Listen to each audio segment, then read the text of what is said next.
His early 20s, 45 years ago, which makes Tommy the second longest service here. Bill was 48, Tommy's 45. Isn't that right, fellas? Y'all are the two most senior service? Okay. Tommy came up through the ranks and now is our purchasing manager, but he's done every job in the co-op just about. But getting back to this safety thing, this was again back in the 60s. And back then, Tommy and Bill were making $1.83 an hour. So they had the opportunity to make $25 if they'd go to the school ball fields and change the lights out. So being full of vim and vigor, Tommy was at Slocum, went over to the Slocum ball fields one day and got 40 feet up an 80-foot creosote pole. And when he put his boot into the side of the pole, it must have hit a knot. And before he knew it, he slid down the pole 20 feet. With a belly full of creosote splinters, what do you think Tommy did? He wanted that $25. So bleeding with a ripped shirt, he ascended to the 80-foot top of the pole, changed the light bulb, and made his $25. So that says a lot to me about the character of a man, the dedication of a man. And Tommy does a great job, buddy. You're one of our heroes. Technology. 3 years ago, we founded our energy services department. We wanted a department dedicated to partnering with our members to make their homes more energy efficient. We realized there are several hurdles to this. One, the expertise to find out what each home needed in order to improve its efficiency. Secondly, a trusted contractor to do the work. And thirdly, a way to help pay for it. Last year, we designed a 4-step program to help do just that. Since then, we've been pleased with the number of members who continue to take advantage of these great services. Wiregrass hero, Jesse, where are you? Jesse's back at the head table. In 1997, an 18-year-old young man joined Wiregrass Electric Cooperative. 16 years ago, that is. Jesse is a great example of employee development. We take young men and women from our community, smart people, good work ethic, and it's the challenge of management to identify their strengths and weaknesses and to put them in the job that fits them the best and makes them happy. In the beginning, Jesse, like most young 20-year-olds, was kind of strong-minded. Brad and I got more than a few calls from members that felt like he was a little bit hard on them when they didn't pay their bills. Brad invited Jesse to come work with him on the Energy Service Department, had a father-son talk with him, and put an opportunity in front of him. And may I say, and Brad's already has told me, there's never been another person that fit a job better than Jesse in Energy Services. He's amazing. He's outstanding. We send him to school. He scores the highest score on every test. He goes out in the field and just, members that have huge electric bills, he identifies the problem and they become our best friends. And Jesse, you do a great job. A few weeks ago, late in the afternoon, Jesse finished an energy audit for one of our members. It was about 5:30. As he was finishing, he went up in the attic and found that the major air conditioning duct was completely ripped open. So all the cool was going into the attic. Identified it to the member and said, "Let me help you with this." She said, "It's 5:30. That's not your responsibility. I'll get the air conditioning people." Jesse said, "No, I'm here. Let me at least patch it up." 2 hours later, he had duct taped over the openings on his own time. He's salaried.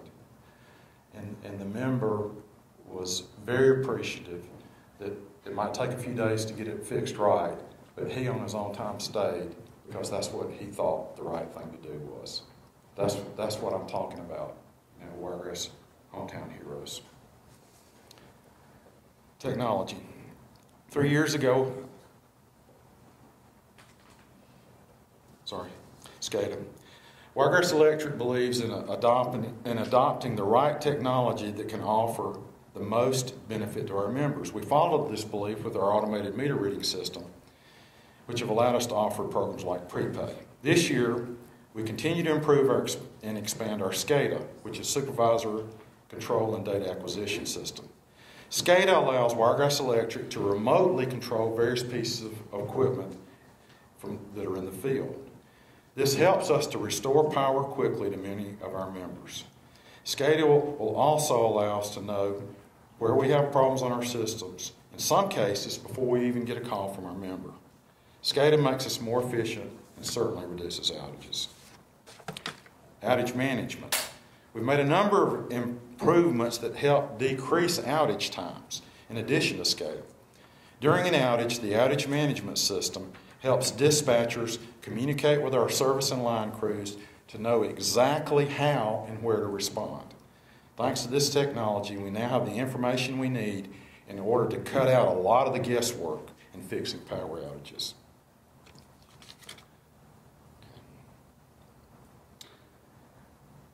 We believe the future for Wiregrass Electric Cooperative and its members has never been brighter. This has been a year of transition, but it's also been a year of strong growth and focus on our mission, which is serving our members. Thanks to the leadership of our Board of Trustees and the dedication of our employees, we know we'll continue to build upon the great works that we've touched on in this presentation in the coming year. I'd like to thank everyone today for your time. I want to encourage everyone to visit our website, read Alabama Living Magazine, take time to learn what Wiregrass Electric Cooperative is doing throughout the year. We believe you'll be as impressed as we are at the hard work our employees do each day. Thank you.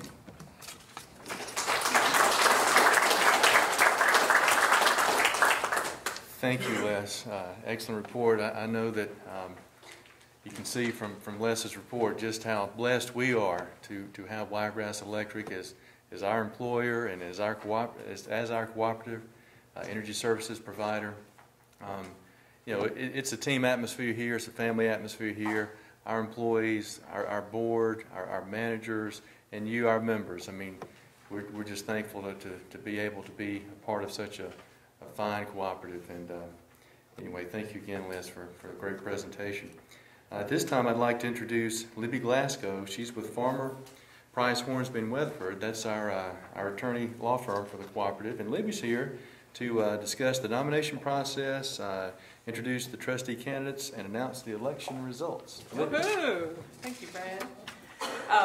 As Brad said, I'm an attorney. I'm with Farmer, Price, Hornsby & Weatherford. I'm standing in for Ed Price. Some of you may have known Ed. He's out in Texas with his son right now. But our firms serve the cooperative now for, 25, 30 years, so I wanted to thank you all for that privilege. I am set to go over the nomination process, and so I'm going to read to you from the bylaws, so stay with me here.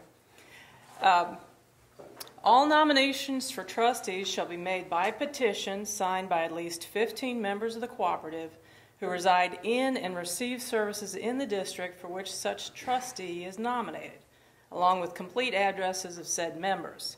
The petition must be filed with the manager of the cooperative at the main office prior to the regular board meeting, at least 60 days prior to the annual meeting, at which election for such trustee is to be held. Qualifications of candidates are considered and verified by the Board of Trustees of the cooperative at that meeting. In the event only one person is nominated as trustee for any district, as in this year, that person will be considered elected at the close of the annual meeting. When more than one is nominated, the secretary shall mail with the notices of the annual meeting a statement of the names and addresses of the candidates. Okay? Everyone got that? All right. Well, good. This year, we had 3 trustees who are up for re-election. In District 1, Ms. Deborah Baxley ran unopposed, and so she'll be confirmed at the end of this meeting. And in District 7, Mr. Donald Ray Wilkes was also unopposed, and so he will be reconfirmed at the end of this meeting. In District 4, Mr. Danny McNeil and Mr. Brad Morris were running for the position of the trustee. And so we had the vote that was finished this morning. Our office supervises, Ms. Myra Shipes and Cindy Elmore in our office supervise the ballots. They come directly to us and they're counted through a balloting machine, very similar to what you see in regular city and county elections. And the process is also supervised by the balloting committee. So the total number of ballots received by mail was 2,111. And then today we received 18. Is that correct? 18. So the results of the election were for Mr. Danny McNeil, 1,374. For Mr. Brad Morris, 530. So Mr. Danny McNeil will be confirmed as the trustee. All right. Thank you. Thank you, Libby. Turn it now back over to our board president, Kip Justice.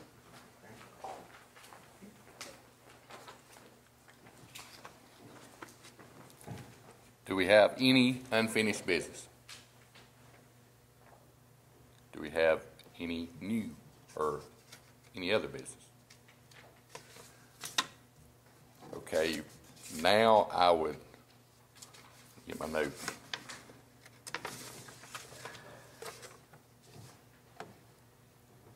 I can hear a motion for this meeting to be closed. Second. All in favor? All right, now that the meeting is adjourned, the awarding of the grand prize, which is $500 in the form of a Visa card, will be drew. And the rest of the prizes will be drew later. And I've already had a request today that we need to put all the prizes in the magazine. Okay, Tiffany? So if you, we used to just put the $500 prize, I think, in the magazine, but so you'll be able to, when you get your magazine, you can tell, you can see who all won every prize. I think we're giving out $1,250, I think, something like that. So I hope all y'all win.